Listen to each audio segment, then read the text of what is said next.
اور یہ جو حکومت ٹکی ہوئی ہے نا، یہ صرف قاضی فائز عیسیٰ کے کندھوں پر چل رہی ہے. ان کا جسے کہتے ہیں نا تکیہ قاضی فائز عیسیٰ پر ہے. جس دن قاضی فائز عیسیٰ صاحب گئے اس دن یہ حکومت نے بھی چلے جانے، اور یہ بات حکومت جانتی ہے. اس لیے جو قاضی فائز کی ایکسٹینشن کا شور مچا تھا وہ اسی لیے تاکہ اس حکومت کو دوام بخشا جا سکے، اس حکومت کی تمام برائیوں کو، تمام قانون سازی کو، تمام کرپشن کو، جس طریقے سے وہ آئے ہیں ان سب کو چھپایا جا سکے. اس لیے قاضی فائز عیسیٰ صاحب کی بہت اشد ضرورت ہے.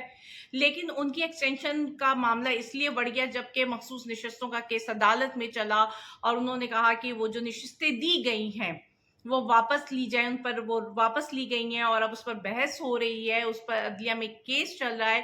اور جس طریقے سے آرگومنٹس آ رہے ہیں ایسا لگ رہا ہے کہ ان لوگوں کو جو نون والے اور ان لوگوں نے جو مل بانٹ کے تقسیم کی تھی نا نشستیں، ان سے واپس ہو جائیں گی، ان کو نہیں ملیں گی. تو اس حوالے سے ان کی ایکسٹینشن بھی بڑھ جائے گی، اور ان کی ایکسٹینشن بڑھ گئی تو یہ حکومت بھی بڑھ جائے گی، یہ حکومت بھی چلی جائے گی.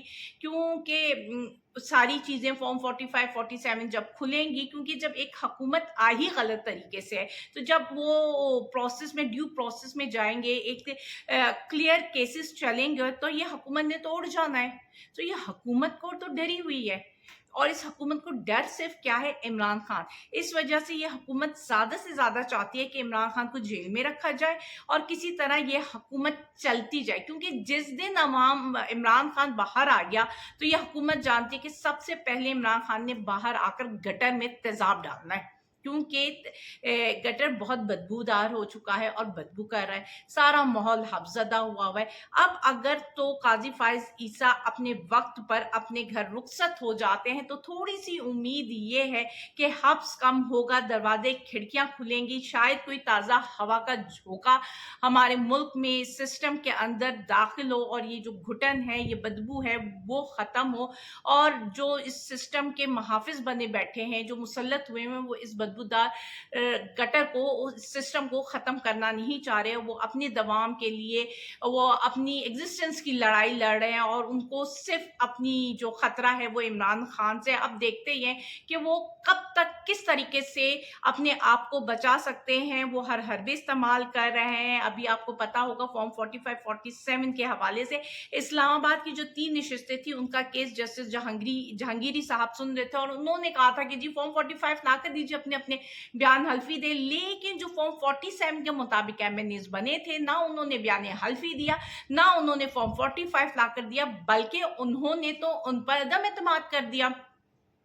اور دیکھیں کہ انہوں نے عدم اعتماد کیا اور ان کی عرضی قبول بھی ہو جاتی ہے. اور دوسری طرف انہی فارم 47 والوں کو تحفظ فراہم کرنے کے لیے راتوں رات الیکشن ایکٹ آرڈیننس میں ترمیم کی جاتی ہے کہ جی ٹریبیونل میں، الیکشن ٹریبیونل میں جو یہ جج بنیں گے ان میں ریٹائرڈ جج کا ہونا ضروری ہے. اور قائم مقام صدر یوسف رضا گیلانی اس کو فوراً سے منظور بھی کر لیتے، اور اس بیسس پر 7 جون کو ایک ٹریبیونل بھی بن جاتا ہے. اور آج اس ٹریبیونل پہ جسٹس جہانگیری سے کیس لے کر ادھر ٹرانسفر بھی کر دیا جاتا ہے. لیکن کیا آپ میں سے کسی کو کانو کان خبر ہوئی اس ٹریبیونل کی تشکیل کی؟ کسی نے کوئی نوٹیفیکیشن دیکھا کہ کون سا جج مقرر کیا گیا ہے اس ٹریبیونل میں؟ تو میں آپ کو بتاتی چلوں کہ اس ٹریبیونل میں جو جج مقرر کیے گئے ہیں وہ ہیں شوکت پراچا. شوکت پراچا جی لاہور ہائی کورٹ کے جج تھے جنہوں نے 3 نومبر کو PCO کے تحت حلف لیا تھا. اور شوکت پراچا وہی جج ہیں جن کے خلاف سپریم جوڈیشل کونسل میں ریفرنس دائر ہوئی تھی، اور وہ بھی کرپشن کے حوالے سے. اور ان کو 2 آپشنز دی گئی تھی کہ یا تو وہ استعفیٰ دے دیجئے یا پھر انکوائری فیس کیجئے. اور ان شوکت پراچا صاحب نے استعفیٰ دینا بہتر سمجھا، کیونکہ وہ جانتے تھے کہ اگر انکوائری ہوئی تو وہ بڑھ جائیں گے، اس لیے انہوں نے استعفیٰ دے دیا. اور یہ وہی شوکت پراچا ہے جو کہ ارشد شریف کے کیس میں کی انکوائری میں سربراہ بنے تھے، اور ارشد شریف کی والدہ نے ان پر اعتراضات لگائے تھے تو ان کو اس انکوائری کمیٹی سے علیحدہ ہونا پڑا تھا. اور آج یہ شوکت پراچا اس الیکشن ٹریبیونل کے جج مقرر کر دیے گئے ہیں. تو آپ سمجھ سکتے ہیں کہ کس طریقے کا انصاف ہوگا، کس طرح کے فیصلے ہوں گے. مجھے یاد آتا ہے کہ پرویز مشرف نے جاتے جاتے اپنی آخری تقریر میں آخر میں ایک بات کہی تھی، اور وہ تھی پاکستان کا اللہ ہی حافظ. مجھے اجازت دیجیے، اللہ حافظ.